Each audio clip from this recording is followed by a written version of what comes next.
Ngayong gabi sa tanan mga paps, no? Result 2 PM 973 balik ang result gahapon no sa nigawa siya gahapon alas 2 moro ya pong orasa.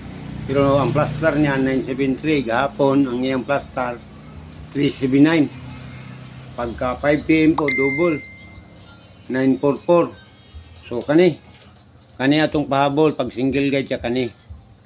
Pero kani mo ni na ako i-4-4 dire. Ayaw kumpiyansa sa triple 4. Pero triple all man ta mas okay ang triple all, pero naman ko isa ka triple ang gihatag kani. 4 triple 4 mga paps.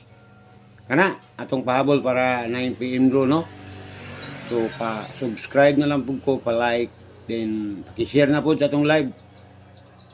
So kana lang atong pahabol no sa 9 PM draw. So mayong gabi sa tanan og dagang salamat kaninyong tanan.